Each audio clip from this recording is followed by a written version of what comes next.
Awesome. Okay, now I'm going to go to a shared screen.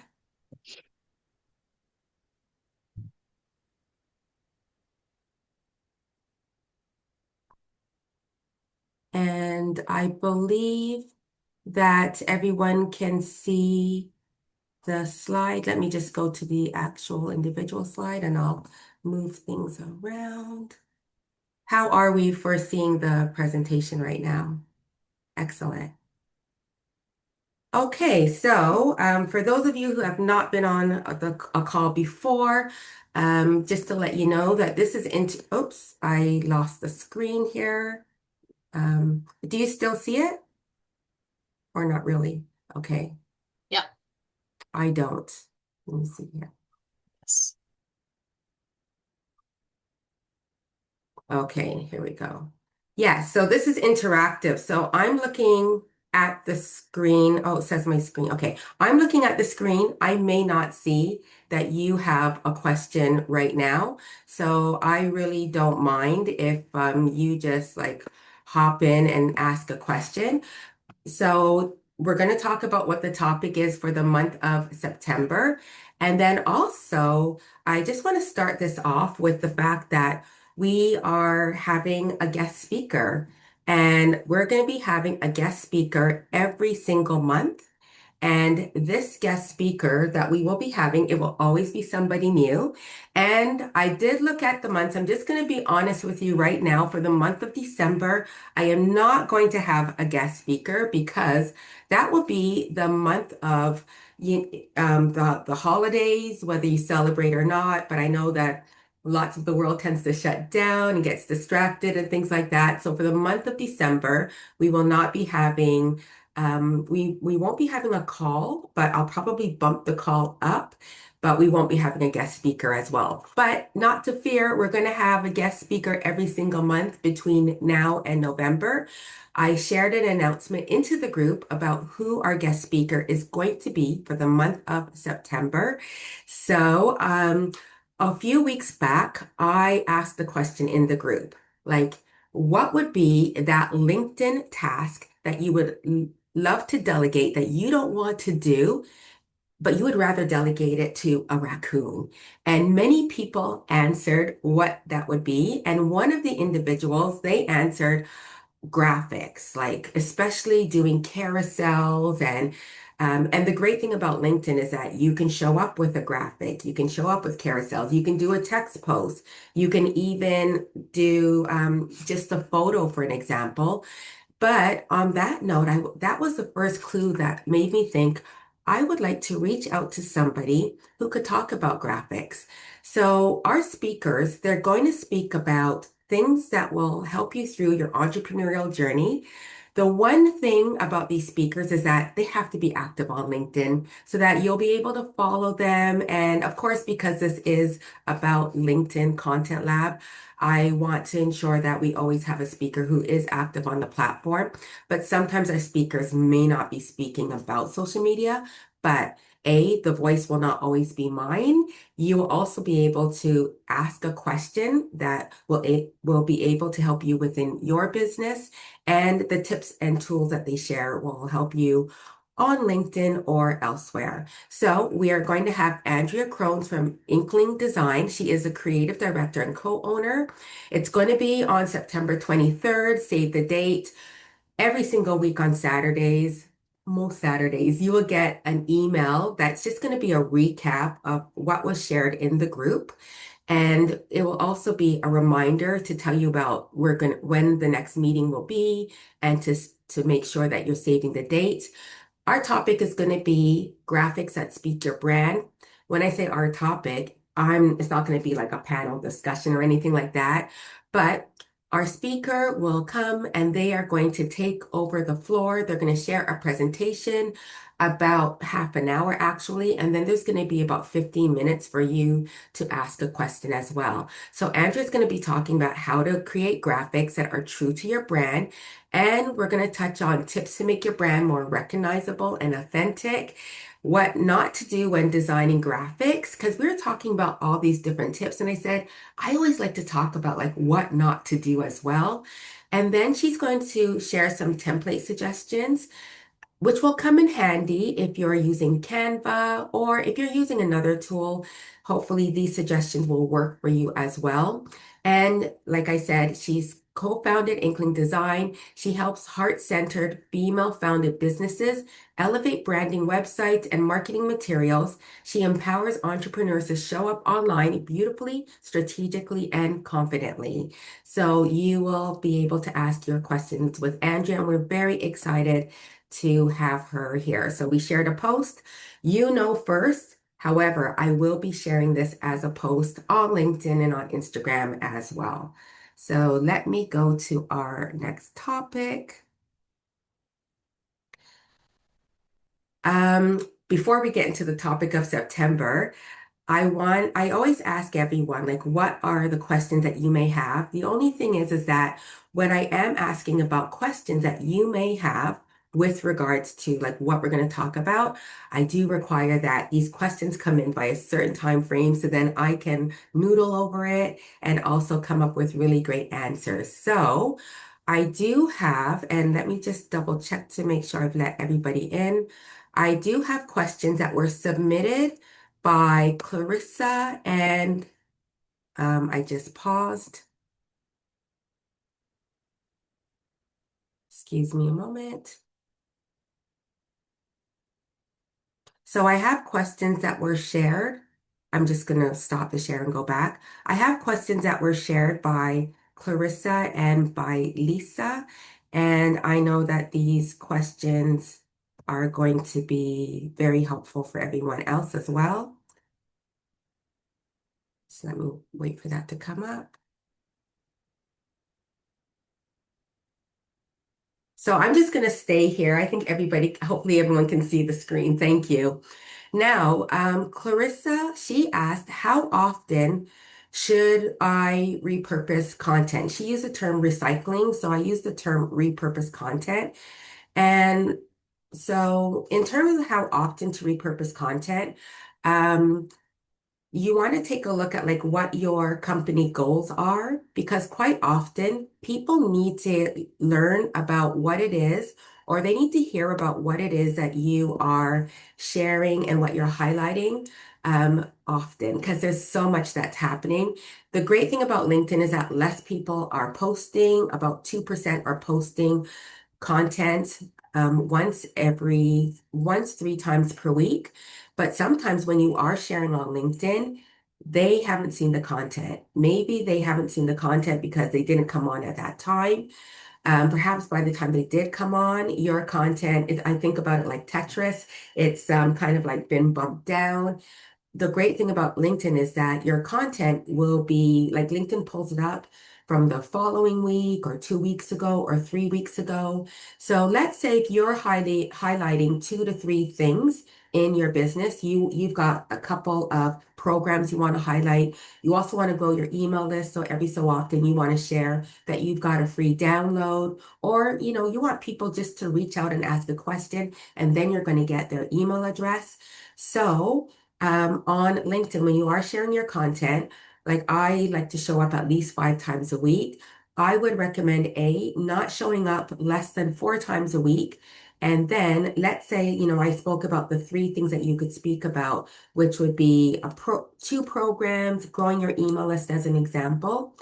Well, then I would say that if you're showing up 4 times per week, so say Monday, Tuesday, Thursday, Friday, then your Monday post that is about a specific program, or maybe your Monday post that is about a download so that you can get their email list.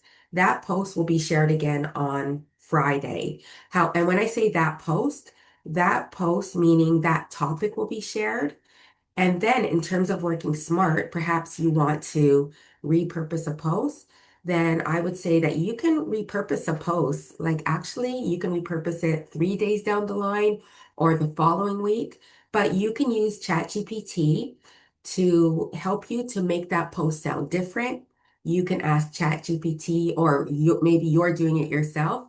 You can ensure that you've got a different call to action. You might be sharing about this particular service. However, you can have a different hook, which Clarissa asked about. So, for instance, on my LinkedIn account, I'm looking for individuals who are looking to show up as a thought leader and as a go-to in their industry on LinkedIn. So, my hook yesterday was that people are here on LinkedIn because they know that this is where the decision makers are, and they're right. So that is the hook because I just acknowledged it. Or last week, perhaps I had a hook that was often people are they want to be on LinkedIn, but they don't know where to start.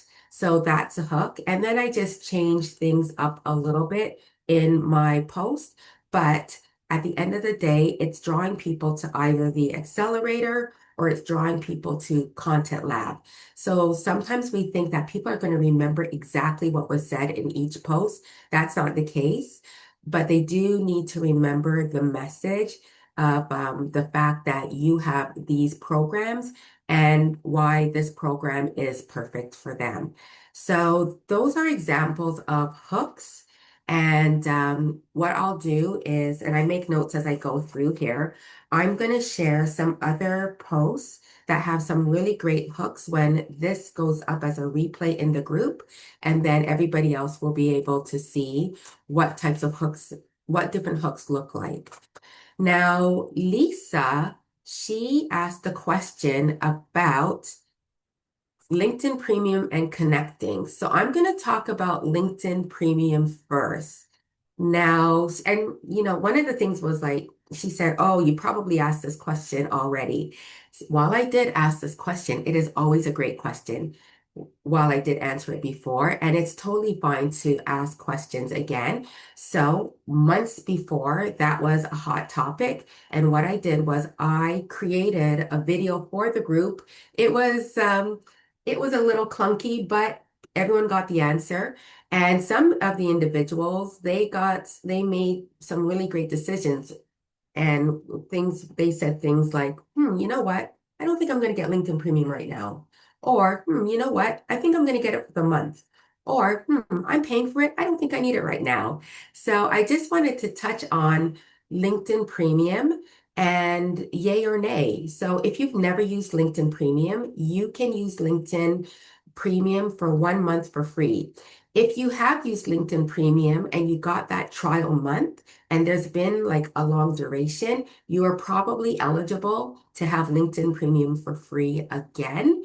And if you've never used LinkedIn Premium and you are curious and you are eligible for it as a trial, I highly recommend that this month you get it. And I'm going to tell you why.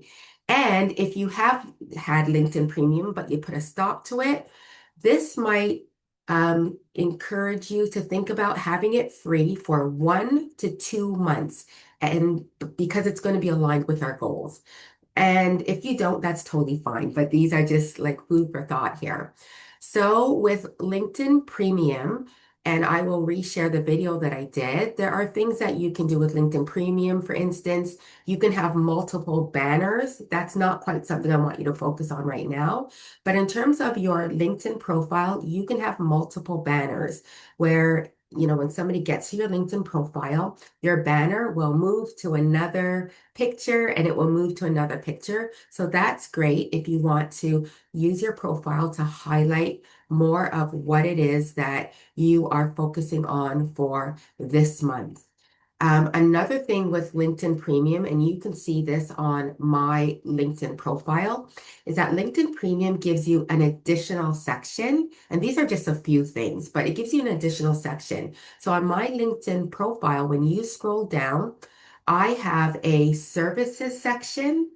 And if you don't have LinkedIn Premium, you won't have access. You'll have access to a services section, but if you don't have LinkedIn Premium, you won't be able to feature it as a section on your profile. So when you scroll down to my LinkedIn, you'll see services, and I have it branded out where it shows like LinkedIn Accelerator, Content Lab, I can't remember the other service that it shares. And then when you scroll down a little bit more, then you'll see a featured section.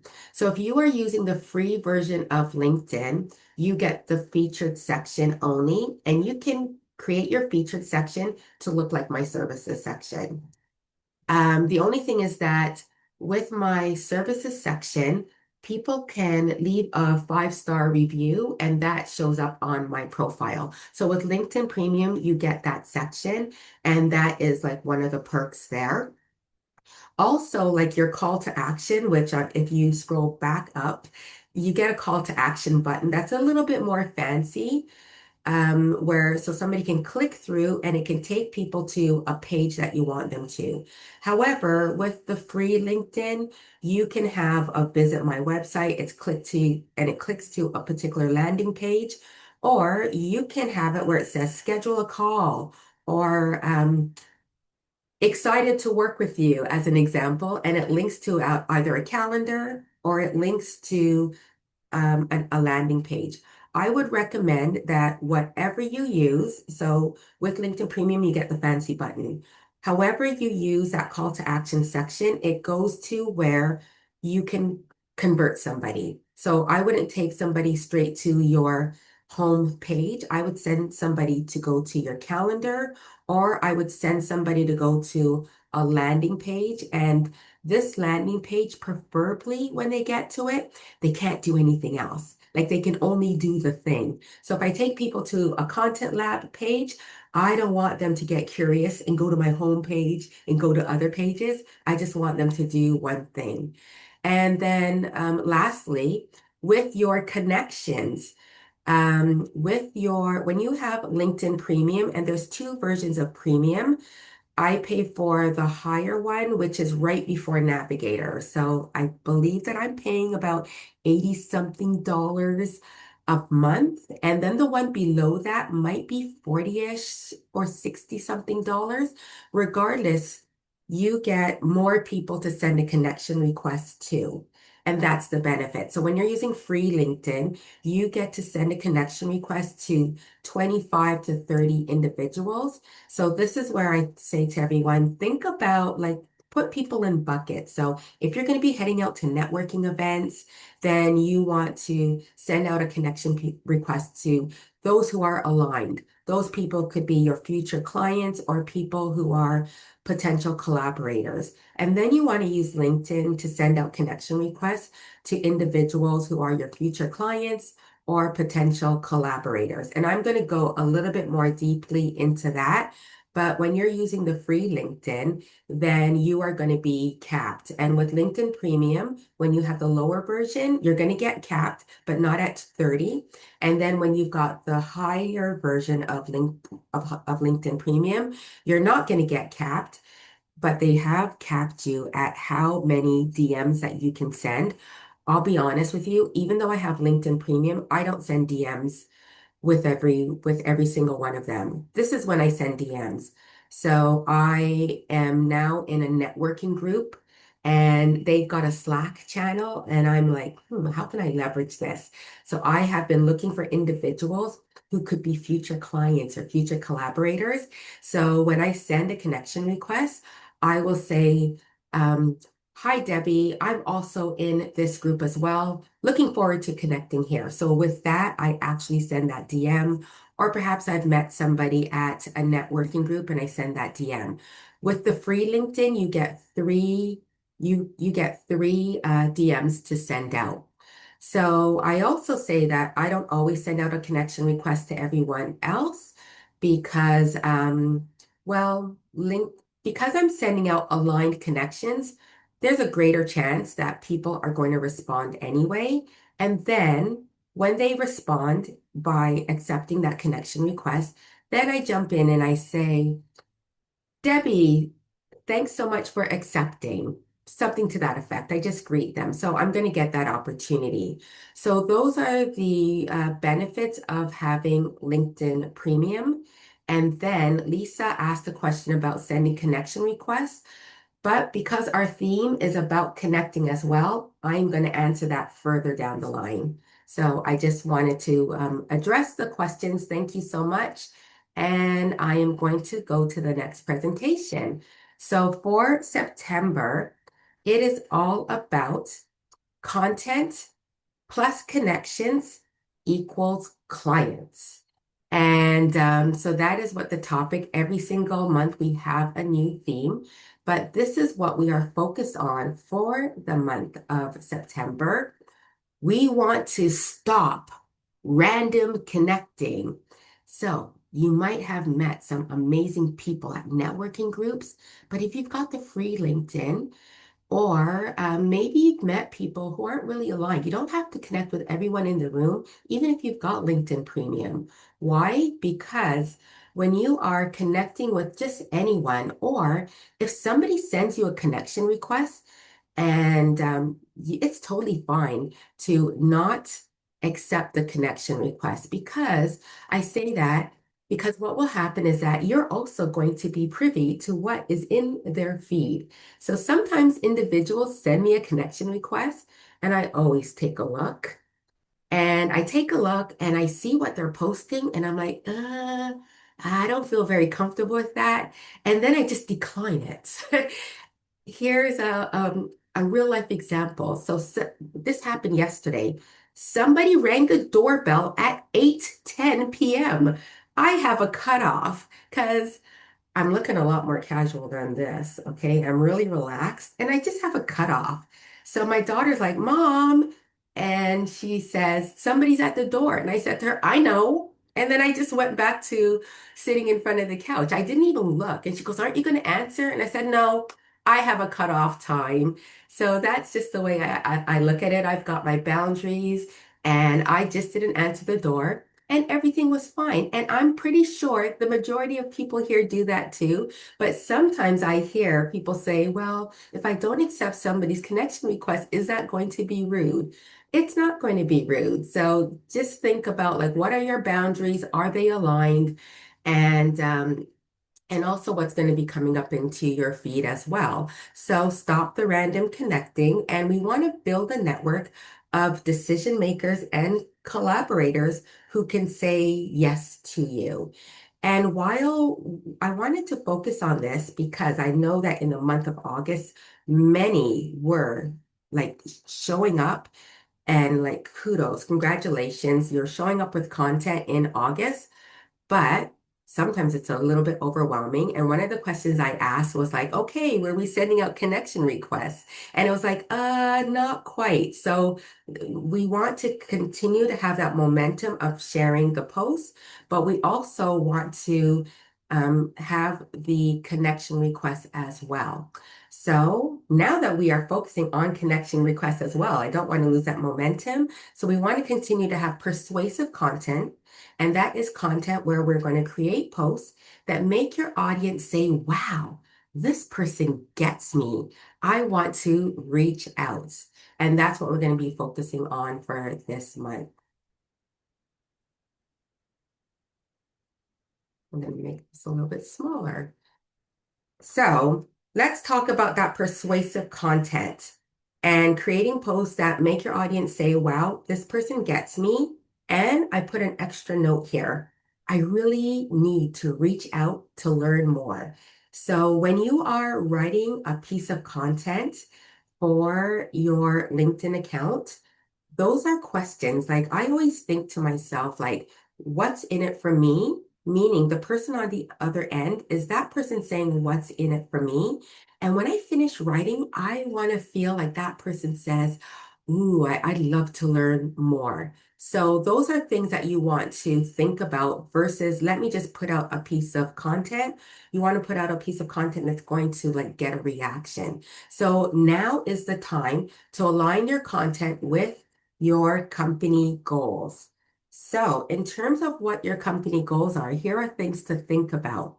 What are your goals for your business? Let me share with you what my goals are, and then you can make some notes for yourself as to what your goals are. I always tell business owners, like, you can only have three goals. Sometimes I'll say four. But why it is that we want to keep that very tight, because when you are sharing content on LinkedIn, you want to be remembered and you want to be known. And if we start sharing things all willy-nilly, then what happens is that people are not, they don't remember what it is.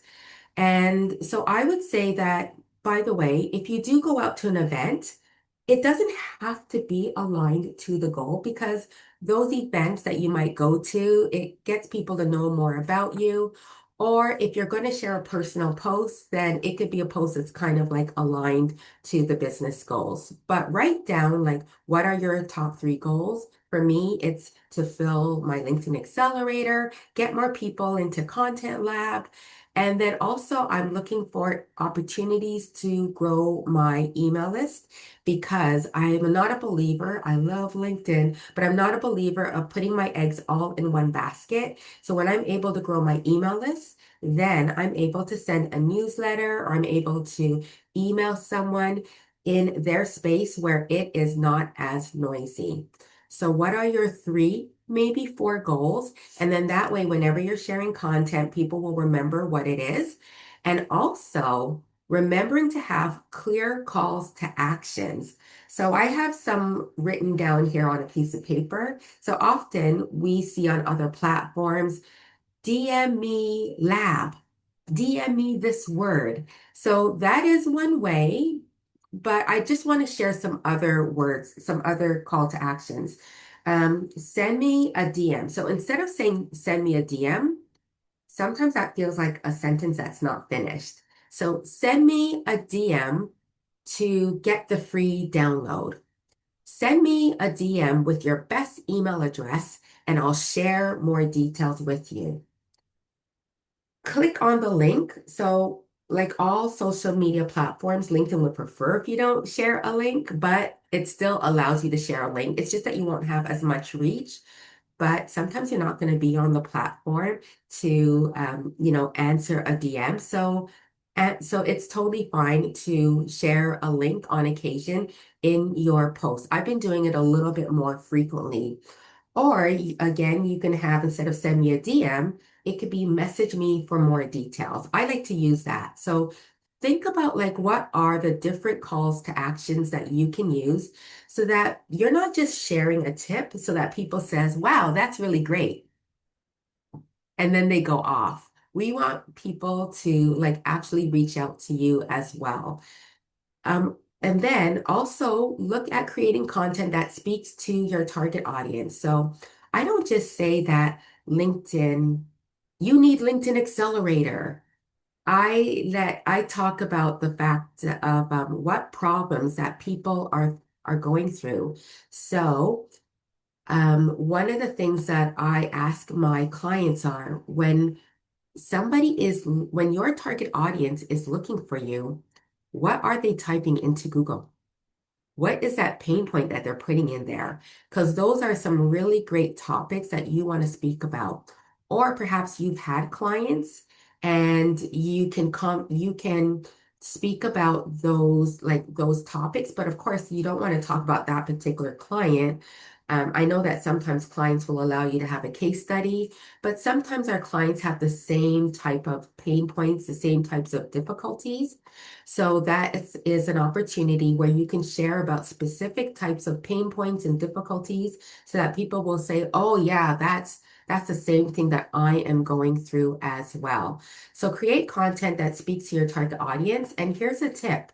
You can look up that pain point on Google, and when you look it up, then Google will share a drop down, and that drop down will be other types of pain points that are very similar that individuals are looking for. So if those align, now you've got some new topics as well. And then include keywords. So I talked about the keywords that people are putting into Google, but these keywords are going to help your posts show up because somebody might be searching for that. And also when they are reading about it, they're going to see that pain point or pain points in that post. So this is how that makes your content become more persuasive. I want to make sure I get everything in, but I have a couple of minutes. Does anybody have any questions?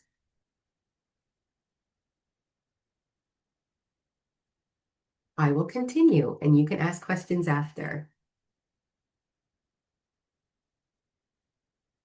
Now, we talked about connecting and not connecting all like willy-nilly and things like that. So I have the reminder here again, stop random connecting. And we want to build a network of decision makers and potential collaborators who can and want to say yes to you. Now, here is where I have a mini assignment. It's not a challenge, it's not a contest, but this is something that I would love for everyone to do weekly or bi-weekly. I don't want it so that you're getting like so obsessed with this, but take a look at your analytics. So now that we're also going to be focusing on who it is we want to send connection requests to, here is where I would love for you to take a look at your analytics. So take a look at your profile views.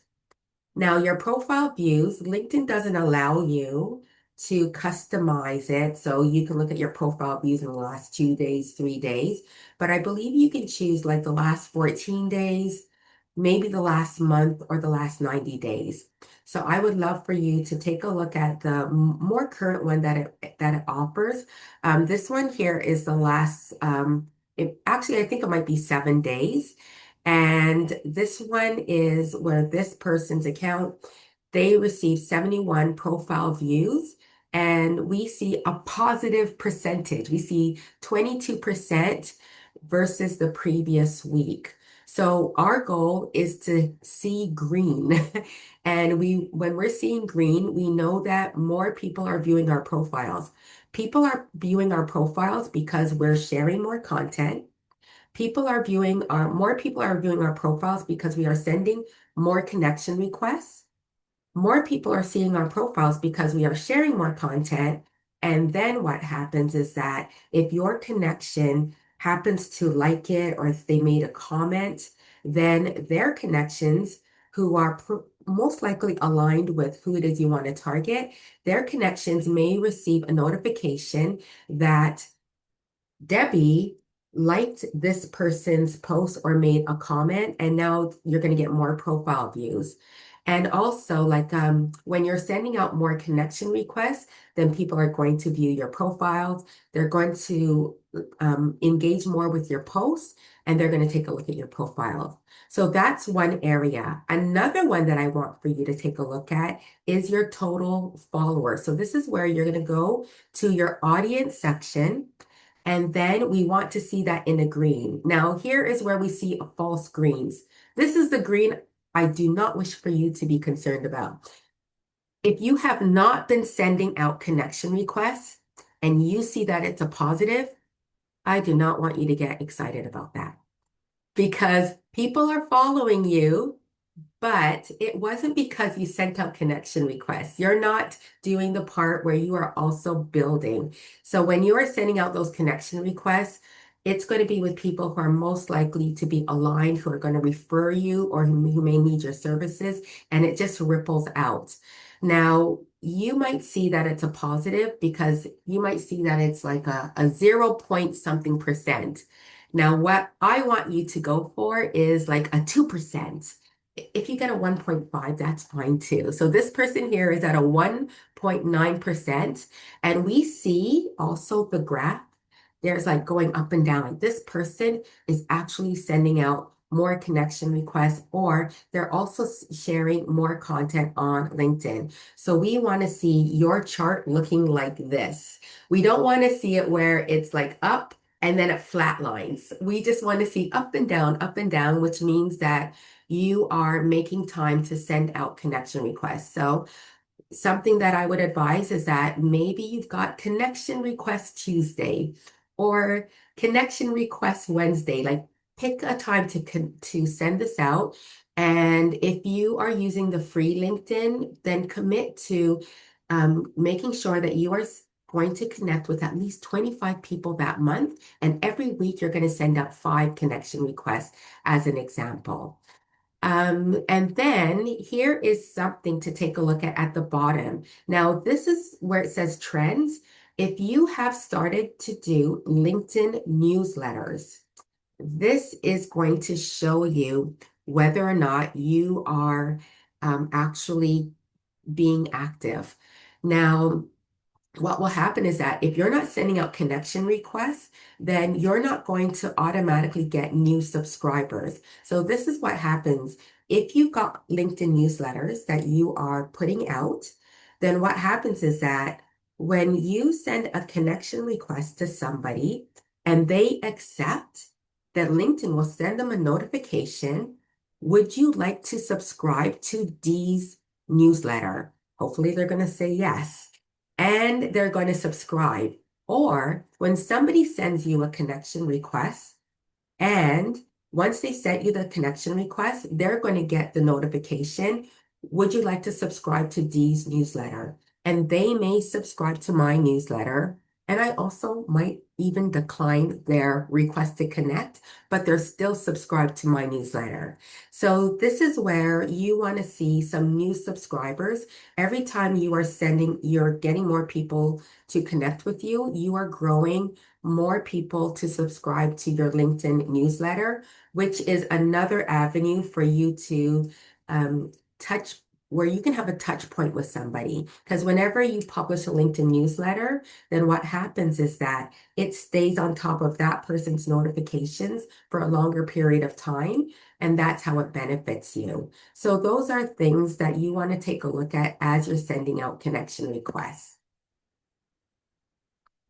Now, sending out connection requests may be closer or easier than you think. So if you haven't been active on LinkedIn, one of the things that I mentioned is that you can use the search bar and you can look for individuals based on specific keywords. So maybe I am looking for women entrepreneurs in Toronto, Ontario. So I will put into the search bar founder coaching consultants, Toronto, Mississauga, New York, whatever those cases are. Who are these people that I tend to work with? Of course, it's going to share with me everyone who has founder or director or whatever these keywords are. I'm going to see men in there as well. I tend to work more with women as an example, and then I can scroll through. But as you start building your network, birds of a feather tend to flock together. And then you don't even have to use that search bar as often. You can start taking a look at the individuals that you've connected with and start seeing who are they connected with. And then you can go through their connections and you can start sending those connections. And then they're probably going to be even more likely to accept that connection request. But here are some other ideas, and these are some other things that I have been doing. Um, I'm in Facebook groups with other women entrepreneurs. And sometimes when I am on Facebook, I will see a question come up in the notifications, and I like some of the answers that are happening, or I'm seeing that somebody says, this is my type of business. And then what I do is I take a look for those individuals on LinkedIn and I see if they're active. Now, why do I want to see if they're active? I do this because if you've got the free LinkedIn and you send out a connection request to individuals who are not active, so you'll be able to see their activity in their profile section. So if you send out a connection request to somebody who's not active, then now you are down to 24, for instance. So see if they are active. So who is aligned in particular groups that you are in, and you could send them connection requests. What networking groups have you gone to? Or I am in that online one that I've mentioned. I mentioned that I went through their Slack community. So while we've got a group on LinkedIn, they've got a Slack channel. And I started to look for people who are aligned. And then I started sending connection requests. And with that, I sent a DM. Hi, Debbie. I'm also in this group as well. Looking forward to connecting with you here as well. You can send a DM or you can thank them for connecting with you.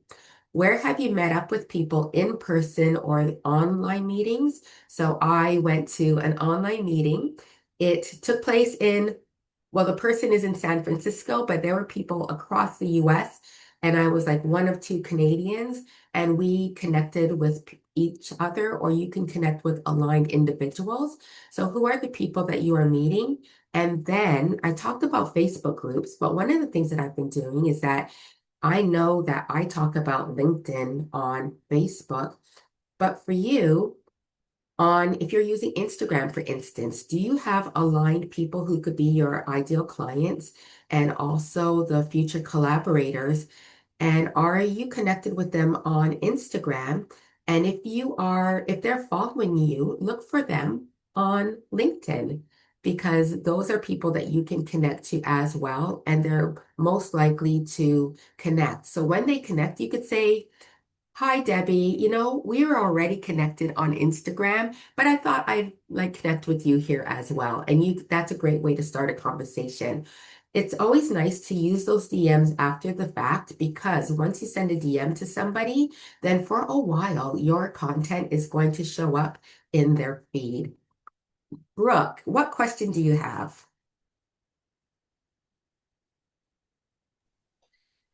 Okay, this was very helpful.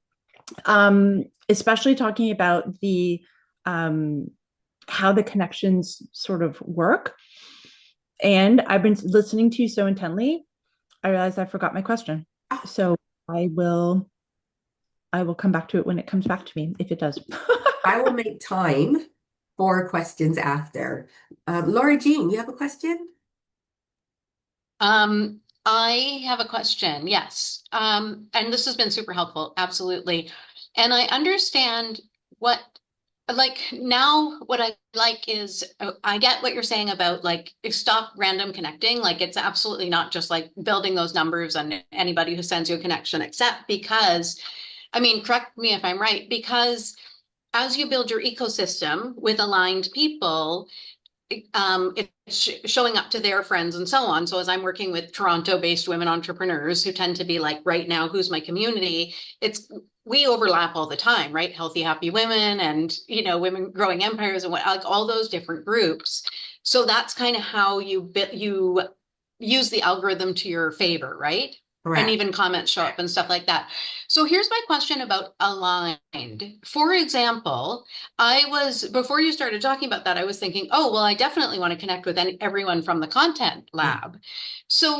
But we're aligned because we're in the content lab, right? It doesn't matter what industry someone's in, or like some people aren't corporate, are like, for example, some people in the content lab are corporate, which doesn't have well, it does actually, because I do want to get more corporate people.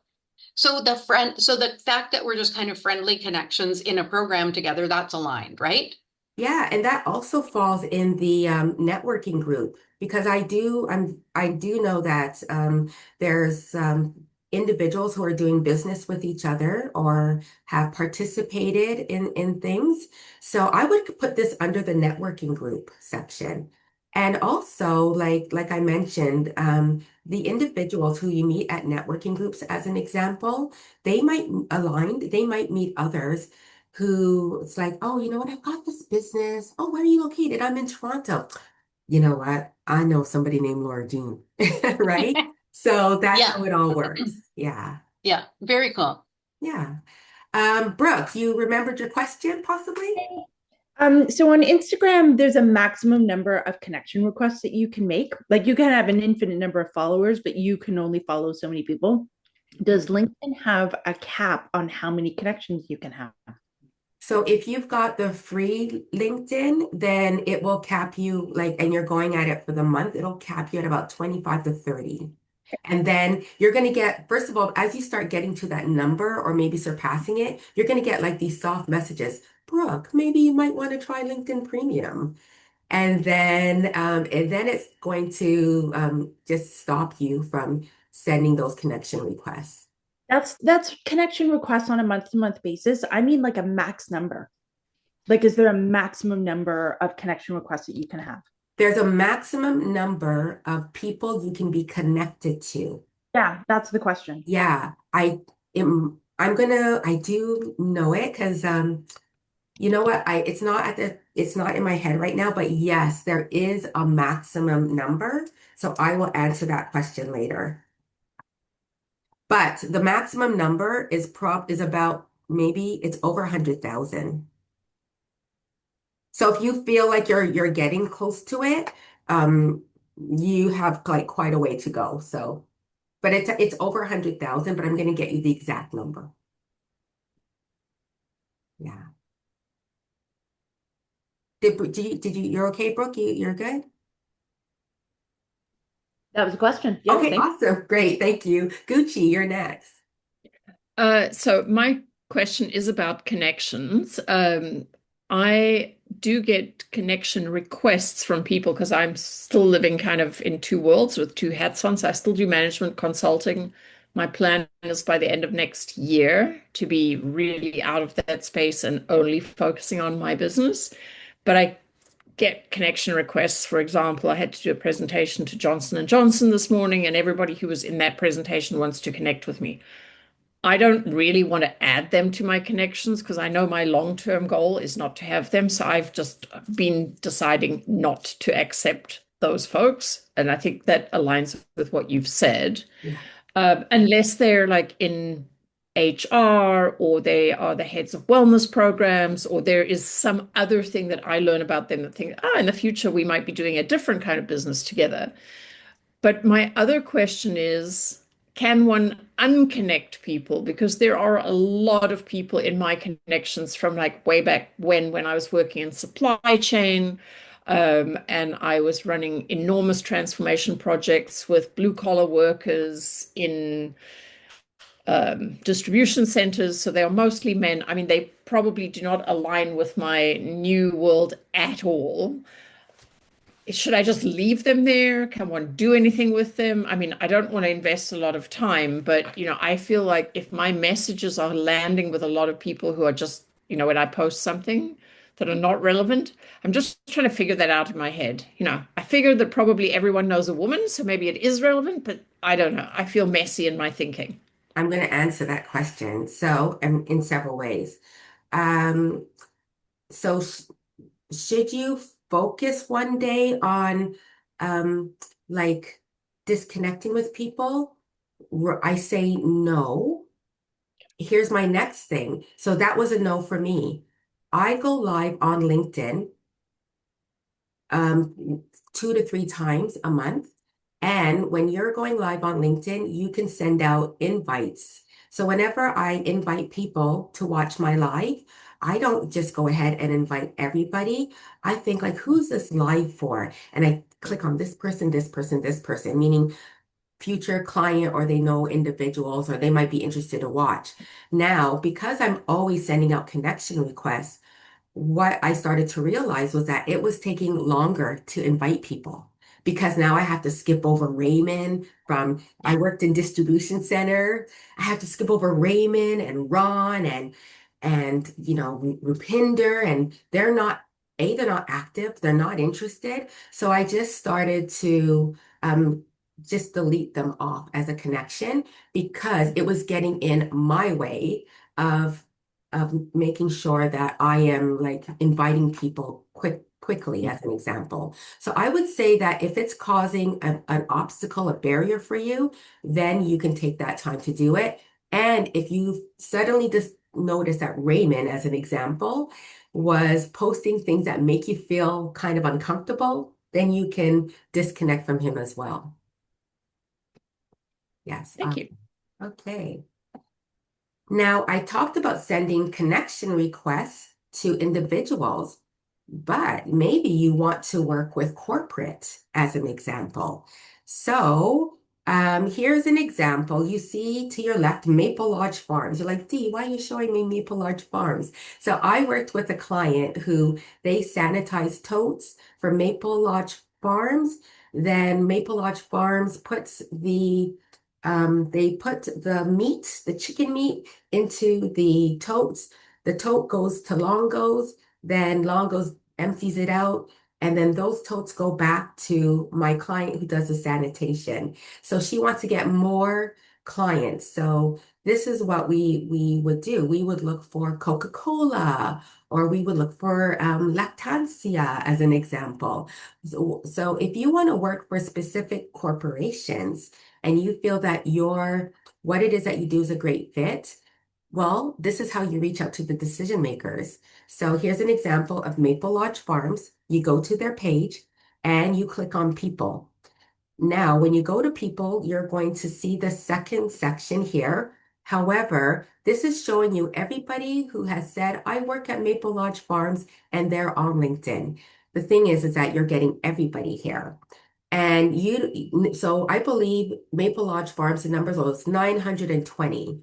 So now you want to connect with the decision maker at Maple Lodge Farm. So my client wanted to connect with anybody in distribution services or in logistics. So if you see at the top here in the last picture, Maple Lodge Farms Logistics. So what happened here was that it comes up with anybody who has logistics in their title.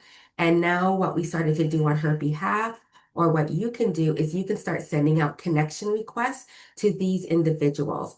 Now, by then, you would have had content so that they're going to take a look at your profile, they're going to see the content, and they're going to be more inclined to say yes.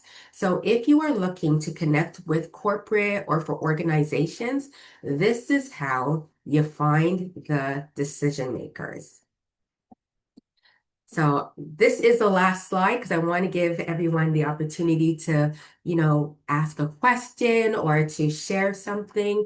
But this is our focus for September. So again, we are going to do away with the random connecting, and we want to build a network of decision makers who want to say yes. And then we want to remember and keep that momentum up of sharing posts. So here were some of the things, like when we had a contest in August. Here were some of the credentials, and I kind of eased it up a little bit. So in the contest, it was 180 to 200 words. I made it 120. Let's just see how that works because, I want to make this feel very easy. So 4 to 5 LinkedIn posts weekly. And outside, so those would be the regular posts. If you have like a LinkedIn newsletter, then it's going to be more than 200 words as an example.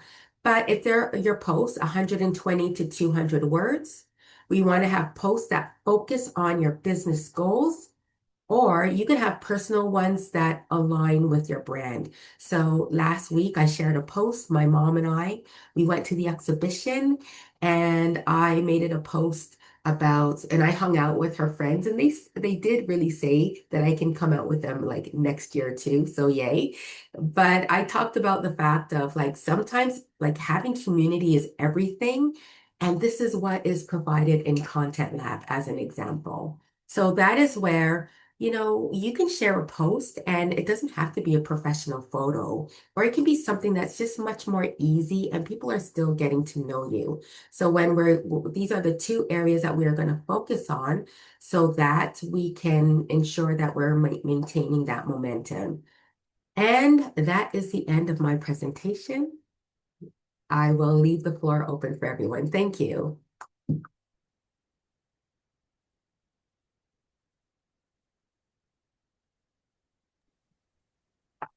I'm just looking at my notes too to see if I have anything.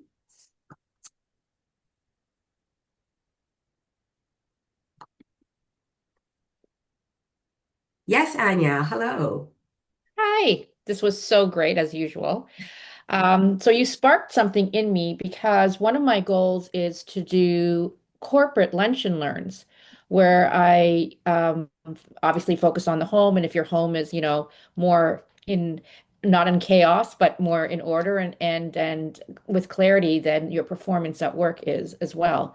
So are you saying that I need to and should have some content about that topic before I start going into, um, looking at corporations that might do lunch and learns.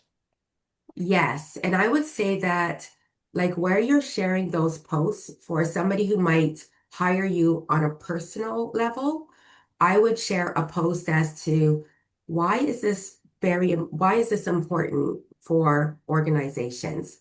So one of my clients, oh, I'm looking at the time, but I'll speak fast. One of my clients, she would do these artistic cards called Zentangle. And when we would share a post, it talked about like how it brings teams together. And sometimes she would give a little bit of the framework together. We all get together with each individual card that you colored, and we all discover something new about each other. So I would have a couple of posts before that, and maybe like you share those posts, and then you start sending out connections so that when somebody looks, they're like, oh, what's this about? Great. Thank you so much. Yeah, you're welcome. So I do have like a few more minutes. If anybody has any additional questions, I'm happy to answer them. I had one question, and you've probably covered it in Content Lab before, Dee, but is there a scheduling tool for LinkedIn posts? Oh, I'm glad you asked this question. Whew, my stomach is okay. Stop being dramatic. Okay, so with LinkedIn, you can use various scheduling tools, but LinkedIn lately has been sending people warnings. So I used to use Buffer as an example to schedule content for my clients. And I only saw this on hers. When I logged into her LinkedIn, there was a warning window that you are possibly using a third-party app. And I wanted just to be like, I just wanted to X this out. And then, bye, Natasha. I just wanted to, bye, Laura Jean. I just wanted to X this out and it wouldn't let me exit out. And so I just answered, okay, I get the rules. And what I did was I said to my VA, we're not going to use the scheduling tool on this client. We're going to schedule like right within LinkedIn. So we can schedule like right in there. Okay. And then I was in a group, I'm in a Facebook group and somebody said, oh no, my LinkedIn account was, I'm blocked off. LinkedIn blocked me off. And everyone was giving all of these answers. And I just shared a video because I don't like to text. And I shared a video talking about what happened. And the person said, oh, yeah, I did get that notification. So this is where I would say I would just not use it. Mind you, I've never seen that notification on my account, nor have I seen it on my other clients. But I do know of people that one person, and then I've seen it in recent posts. Yeah, I heard someone had also told me that they'd got blocked from their accounts, but I thought, sometimes people also do other things, and so I wasn't sure if it. So is there a scheduling thing inside of LinkedIn or not? Yes, there is. So Okay. I'm going to make a note. And on that note, Anya, I do know I need to do the video on carousels, and I will also do a video on how to schedule, how to use a scheduling tool in LinkedIn. Fabulous. Yeah. Because I have no problem in creating content for me because I'm wearing two hats. The scheduling is the big nightmare for me at the moment. I know it won't be forever, but it is at the moment. Yes. Yeah, I schedule all the time as well. Set it and forget it. Yeah. Yeah. Yeah. That's great. Thank you, Dee. Yeah, you're welcome. Well, thank you, everybody. I'm going to get this uploaded. And if you have any questions, you can share that into the group as well. And have yourself a fabulous day. Thank you. You Thank too. you. Take care. Bye. Bye, everybody.